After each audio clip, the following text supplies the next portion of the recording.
The goats had been quiet for 3 hours by the time Wade Coltrane realized it, and that was the first thing that bothered him. Not the wire on the south fence, which he found cut clean and folded back like a man would fold it. Not the smell that hung in the cedar brake at the bottom of the draw, sour and warm in a way that wet limestone and live oak had no business being. It was the quiet. He stood at the lip of the draw with his flashlight throwing a cone into the junipers, and he counted the silence the way he counted everything, by what was missing from it. No goats, no whippoorwill, no tick of insects in the dry grass, just his own breath, and the small electric hum of the windmill gearbox, 40 yards behind him, turning slow in a wind that had died an hour ago. He had been working water in the Texas hill country for 19 years. Wells, windmills, submersible pumps, the old R-motor heads that ranchers babied like horses because their fathers had babied them too. Wade knew the country the way a man knows the back of a tool he has carried since he was 20. He knew where the limestone broke into caliche and where the caliche held water and where it did not. He knew which draws ran after a rain and which only pretended to. He did not exaggerate, and he did not invent, and when men at the feed store told stories about lights in the sky over the Edwards Plateau, he drank his coffee and said nothing, because a man who guessed at things he could not measure was a man you did not want fixing your pump. The work had taught him patience, and it had taught him to trust the thing in front of him over the thing he wanted to believe. A pump did not lie. A pump that would not draw was telling you something true about a check valve or a foot valve or a crack in the drop pipe 200 feet down in the dark. And the man who got it running was the man who listened to what the pump was telling him instead of what he hoped was wrong. Wade had built 19 years on that. He carried a steel measuring tape that had been his father's, the case worn to brass at the corners, and he measured things other men eyeballed, because eyeballing was how you came back twice. He kept a spiral notebook in the door pocket of the truck, and he wrote down every job in a square hand, the depth of every well, the static level, the drawdown, the date. He was not a man who liked surprises, and he had built a life with very few of them in it.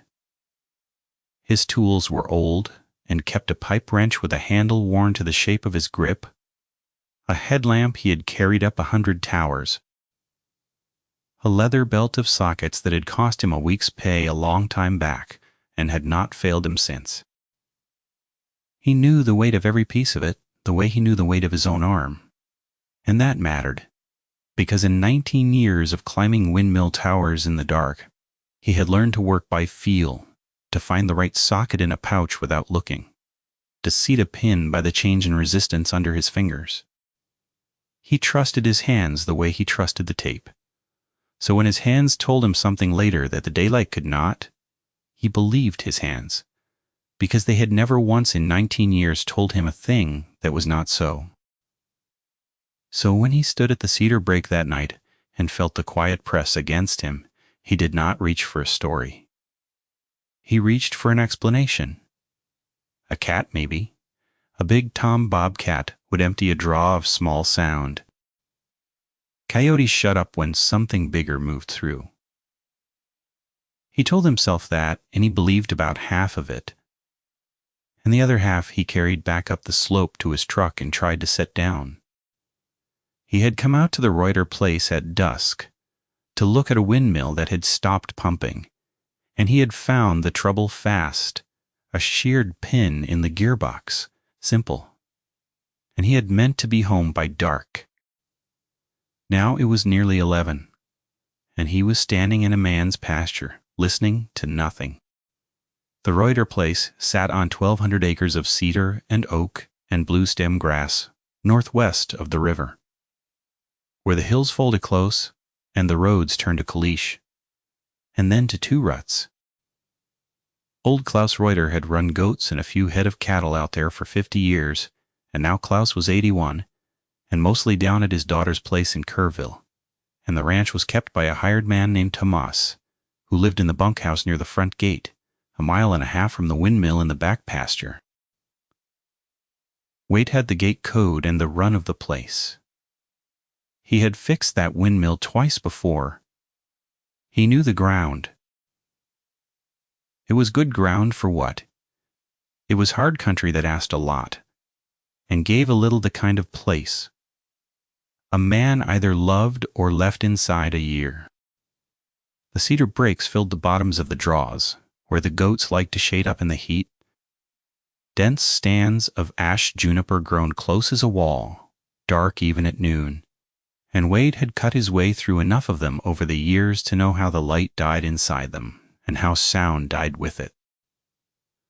Above the brakes, the oaks held the slopes, and the blue stem ran the open ground gold in the fall.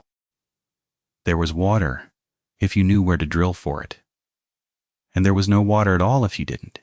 And that was why men like Wade had work, because a ranch in that country lived and died on its wells, and a windmill that stopped pumping in August was not an inconvenience. Wade had been to the back pasture of the Ryder place enough times to have a feel for it. And the feel had always been ordinary. A hot, dry pull-up, the Kalishi Road, the windmill turning against the sky, goats scattered in the cedar shade, a hawk working the thermals over the draw. It was a place where nothing happened, which was most of the hill country most of the time, 10,000 square miles of rock and cedar, where the biggest event of a year was a flash flood or a grass fire or a lion taking a calf. Wade had never once driven out to the Ryder place expecting anything but a job of work, and that was part of what made the quiet at the cedar breaks sit so wrong in him, because he had a long baseline of ordinary nights in that country to measure this one against. He got in the truck and sat with the door open and the dome light on, and made himself think it through the way he thought through a bulky pump. Start with what you can measure. The wire on the south fence was cut. Not broken, not pushed through, not rubbed loose by a deer that had hung itself up. Cut or pulled apart, the two ends curled back on themselves. He had seen the curl in his light and not understood it, and moved on, because the windmill was the job. The smell in the brake was real. He had a good nose and a careful one, and it was not a dead animal, not exactly. It was closer to a wet dog left too long in a hot truck, with something underneath it he had no word for. And the goats were gone quiet, and the night with them. He decided the smart thing was to drive down to the bunkhouse and tell Thomas about the fence before he left. A cut fence was a rancher's problem, whether or not Wade understood it. He pulled the door shut and turned the key, and the truck started, and the headlights swept across the top of the draw, and for the half-second the beam crossed the cedar brake he saw 2 points of light, low in the junipers, close together, steady, the color of a brass bullet casing held to a lamp. Then the beam swung past and they were gone. Eye-shine deer through green, coyotes through a kind of dull gold, a cat through bright. This had been neither green nor gold nor the white of a cat. And it had been too high off the ground for a cat, and too wide between the points for a coyote. And it had not flinched from the light the way every animal he had ever lit up in 19 years had flinched. He sat with his foot on the brake and his heart going, and told himself it was a buck bedded down in the cedar. And he drove down the hill to the bunkhouse, and he did not look in the mirror. Thomas Vega was awake when Wade knocked, a wiry man in his 50s, with a gray mustache and a way of standing in a doorway that gave nothing away. The bunkhouse behind him was small and clean, a single bulb over a table, a cot, a propane ring, a shelf of canned goods, the life of a man who kept a ranch alone and wanted little. Wade told him about the windmill, which was fixed, and the fence, which was not. He left out the eyeshine. He left out the quiet. He said the south fence had a section cut, and Thomas ought to look at it in the morning and Thomas looked at him a beat longer than the words called for and said he would. Then Thomas said a thing Wade carried home with him. He said the goats had been bunching at the house pen for a week. Wouldn't bed down in the back pasture anymore. He'd find them at the gate at first light, pressed up against the wire like they wanted in. Wade asked him why. Thomas said he didn't know. He said it the way an honest man says a thing he doesn't like not knowing. There was more, and Thomas gave it slow, the way a careful man gives a thing he is half afraid will make him sound foolish. He said the dog was gone. He'd had a yellow cur for 6 years. A good ranch dog slept under the truck, and a week back the dog had taken to whining at the door at night, and would not go out. And then 4 nights ago, Thomas had walked the fence lines calling for it, and found nothing. No body, no blood, no track, just gone. And a ranch dog did not just go. He said the goats had started bunching the same week, the dog quit going out, and Wade stood in the doorway and put those 2 facts side by side the way he would put a static level next to a drawdown. And he did not like the number they made. He thanked Tomas and turned to go. And Tomas said one more thing to his back. He said, "You saw something up there, didn't you?"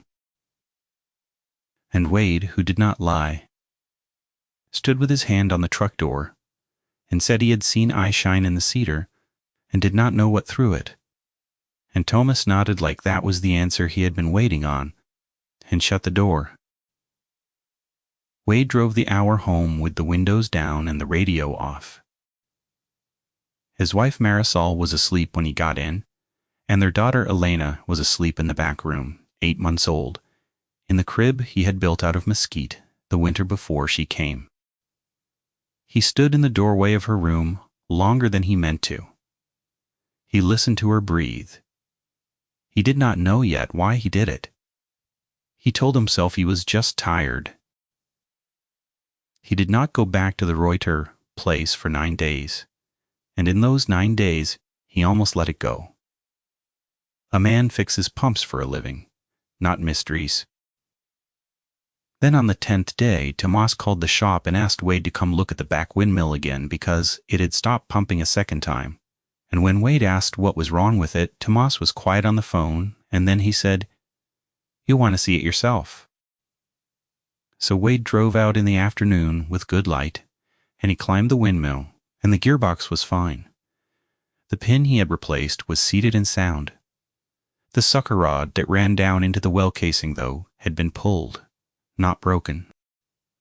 Pulled up out of the casing 11 feet and laid over in the grass.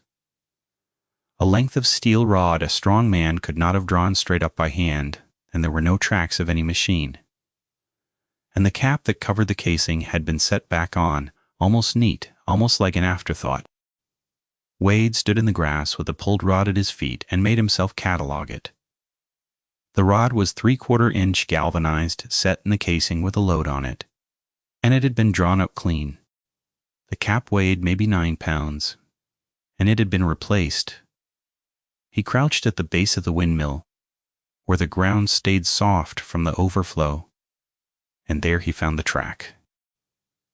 He had read 1,000 tracks in 19 years, deer and hog and cat and coon, and the dogs of every ranch in 3 counties. And he had never read this one. It was longer than his own boot, by 2 inches, and it showed 5 toes and it showed claws, ahead of the toes, the way a dog's track does and a cat's does not. But it was not a dog. The pad was wrong. The 2 middle toes ran long, and the whole of it carried a weight that had pressed the print 3/4 of an inch into ground. His own boot barely marked. He set his hand beside it in the dirt, and his spread hand did not cover it. He worked the rod first, because the rod was the thing he understood. He took hold of it and tried to lift it the way it had been lifted, straight up and clear of the casing, and he could not. He was a strong man, a man who had spent 19 years hauling pipe and pump and steel. And he set his boots and got both hands on the galvanized rod and pulled until the muscles stood in his forearms, because the rod had been seated in the casing with a load on it, and 3/4 inch galvanized, pulled 11 feet up against a hung pump was simply more than a man could draw by hand. He measured the 11 feet of it laid in the grass with his father's tape end to end, and wrote the number in the spiral notebook, and he wrote down too that he had failed to lift what something had lifted, because that was a fact and facts went in the book. Then he looked at the cap set neat back on the casing, and he picked it up, the 9 pounds of it, and he set it back the way it had been. And the neatness of it crawled on him worse than damage would have, because damage was an animal, neatness was a choice. He photographed it with his phone and hated how the phone made it look small and ordinary, a smudge in mud, nothing a man would believe. He took the measuring tape from his truck and laid it across the print and shot it again with the numbers showing 11.5 inches, heel to the tip of the longest claw. He measured the stride to the next print, and it ran better than 5 feet, and the next, and the prints walked a straight line out of the soft ground and into the cedar brake, and stopped at the edge of the rock, where nothing would hold an impression. He followed them as far as they went, crouched, moving slow, reading the weight of each one. And what the weight told him was that the thing had not been hurrying and had not been stalking, it had been walking. Easy, the way a man walks his own back 40, and that was the worst reading of all. Because a thing that walked that ground easy had walked it before he stood at the edge of the break in good afternoon light, with the cicadas going in the oaks, and the daylight proved nothing at all. The thing that made them was not. He bagged a tuft of hair he found snagged on the casing cap, coarse and dark and longer than his finger, banded gray at the root, and he did not have a name for the animal it came from, and he did not let himself reach for one. He told Thomas to keep the goats penned at the house, and to keep his own door locked. And he heard how the words sounded coming out of his mouth. A pump man telling a ranch hand to lock his door against a track in the mud. Thomas did not laugh. Quote, Thomas said he had been sleeping with the shotgun by the bed for a week, and that some nights he heard it walking the fence line, and that twice he had heard a sound he could not put to any animal, a low, rolling thing under a higher stutter, like 2 sounds coming out of one chest. Wade asked him to call if it came close. He drove home, and that night he walked the perimeter of his own small place outside Hunt before he went in. 3 acres and a house and a barn and a girl asleep in a mesquite crib, and he checked the latch on every window, and he told himself he was being a careful man and not a frightened one. And he knew the difference and did not look at it too closely. The thing about the rational explanation is that it kept failing in the same sentence Wade offered it. A man cut the fence, except the wire was cut from inside the pasture, the curl of it facing out, and no man had a reason. A bear pulled the rod, except there were no bears in that country and had not been in 100 years, and a bear could not have set the cap back on. A big dog made the track, except no dog stood tall enough to throw eyeshine at the height of a man's chest, and no dog he knew walked a 5-foot stride. Each explanation rose, and Wade tested it against what he had measured and set it down again, and the pile of set-down explanations grew, and underneath them all was the thing he would not say, because saying it was the act of a man he did not want to be. Thomas called on a Thursday night, late, his voice flat and careful, in a way that scared Wade worse than panic would have. He said it was at the house pen. Has? He said the goats had gone over the back of the pen in a pile trying to get away from it, and 3 had hung in the wire and he could hear it among them in the dark, and he was not going out there. Wade told him not to. Wade told him to stay inside with the light off and the gun up and not to open the door for anything. And then Wade did a thing he could not afterward fully explain, which was to get in his truck and drive the hour to the Reuter place in the middle of the night. And because some part of Wade needed to measure the thing against his own eyes, he came up the Kalish Road with his lights off the last half mile, the way you sneak up on hogs, the moon high and thin behind running cloud. He parked at the front gate and walked in. The night was warm, and the cedar smell was thick. And under it, when the wind shifted, came the other smell, the wet dog rot of it, stronger now close. The house pen sat behind the bunkhouse, and as Wade came around the corner of the building on foot with his shotgun low and his flashlight off, he heard the goats. Not their voices, their bodies, the drum of them throwing themselves against the far rail in the dark, and under that drum the sound Thomas had tried to describe, and it was exactly what Thomas had said, and worse for being exact. A bass rumble that he felt in his sternum before he heard it, and laid over the rumble a fast chattering vibration, 2 registers from one source.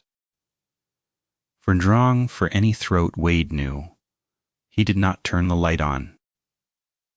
He stood against the cool stone of the bunkhouse wall and let his eyes work. And the moon came clear of a cloud, and on the far side of the pen, beyond the boiling shapes of the goats, something stood up. It had been crouched, and it rose past the height of the 5-foot rail and past the height of a tall man and kept going. And the moonlight caught the long bones of it, the deep chest, the arms that hung too long, and ended in hands that were not hands, and the head turned toward where Wade stood in the dark. And the eyeshine caught the moon and threw it back brass bright. And it was not startled. It was measuring. Wade understood in that moment, with a cold that started behind his eyes and ran down through him, that he was not the dangerous thing in the dark, that 19 years of being the man who knew this country had ended at the rail of a goat pen, that he had walked up on something that had been watching the door he told Thomas to lock, and had simply chosen, so far, not to open it. The light came up in him before he decided it. He raised the flashlight and thumbed it on.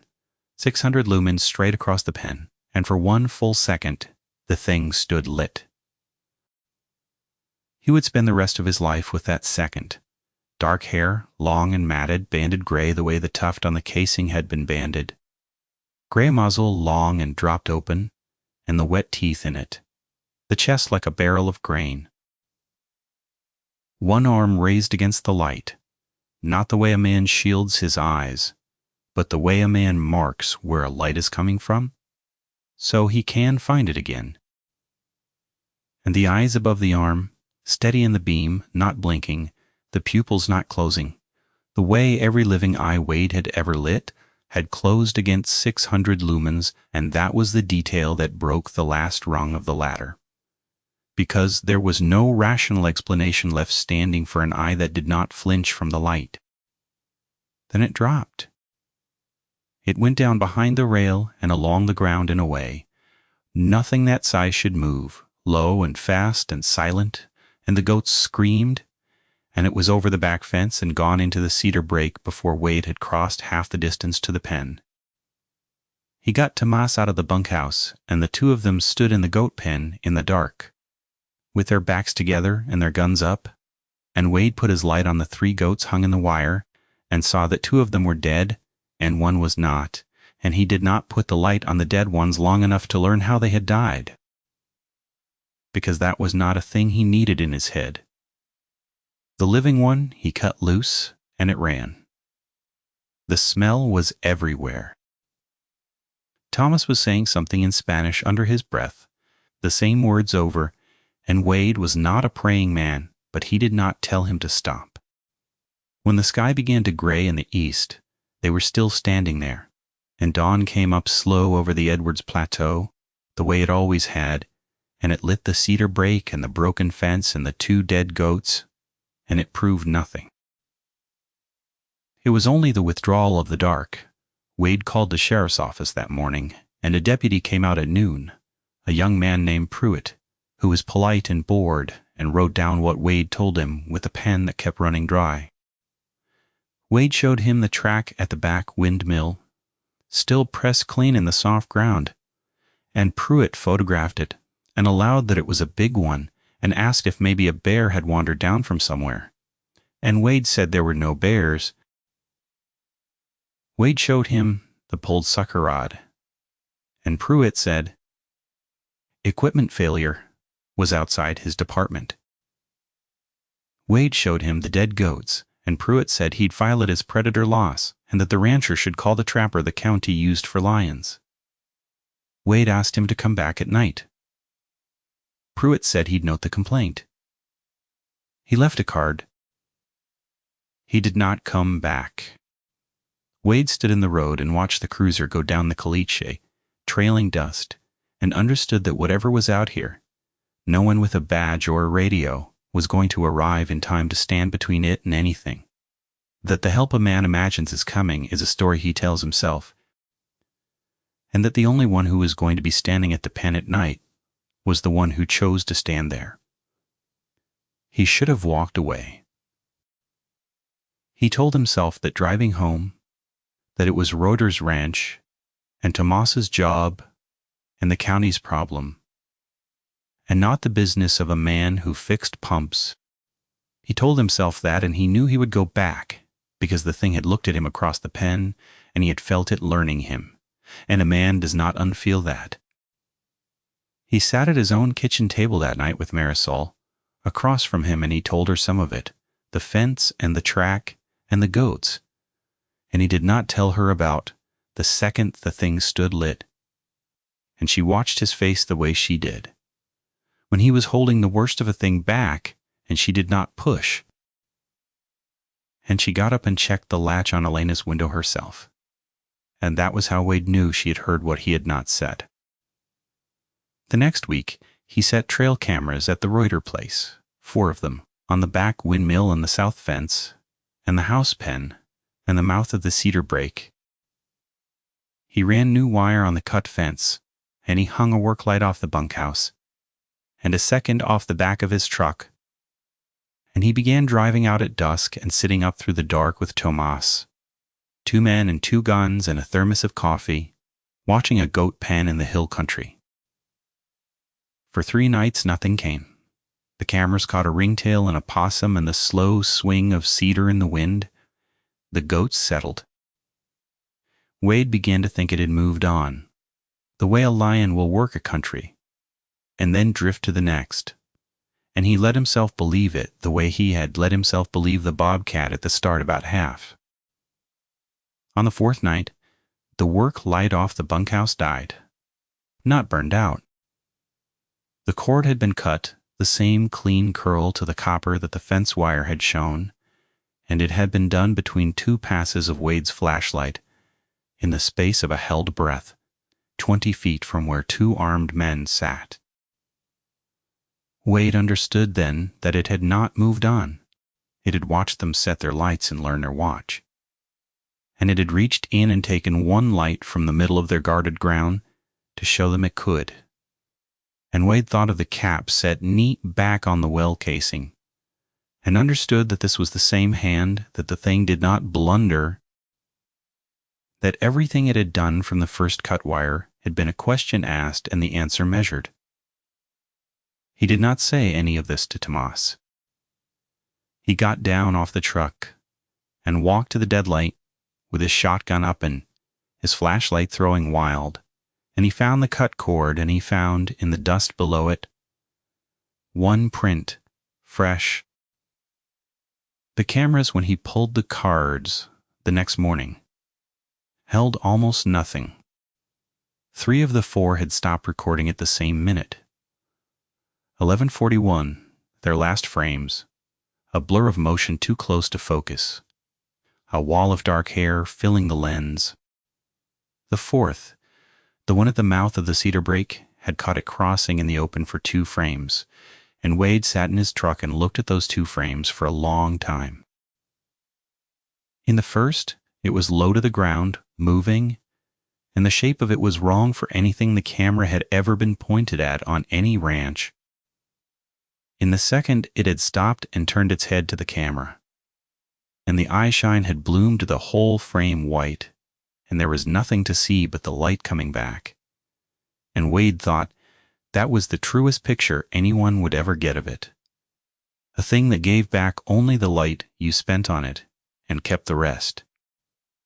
He brought in an old trapper named Aldous Renke, 80 years old and deaf in one ear, and the best tracker left in that part of the country, a man who had taken lions off the plateau for 60 years and owed nobody a comfortable answer.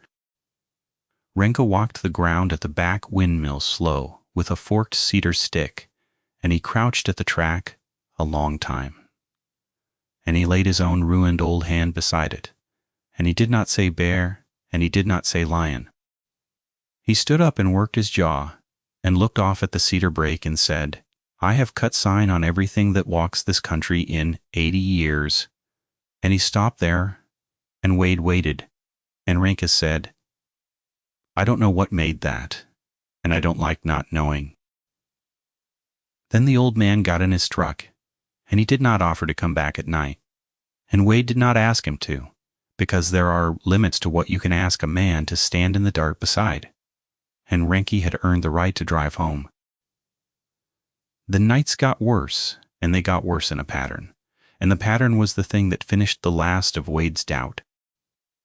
It came to the house pen, and then when they guarded the house pen, it came to the back windmill, and when they split to cover both, it came to neither, and they found in the morning that it had walked the full length of the new south fence and pressed each post.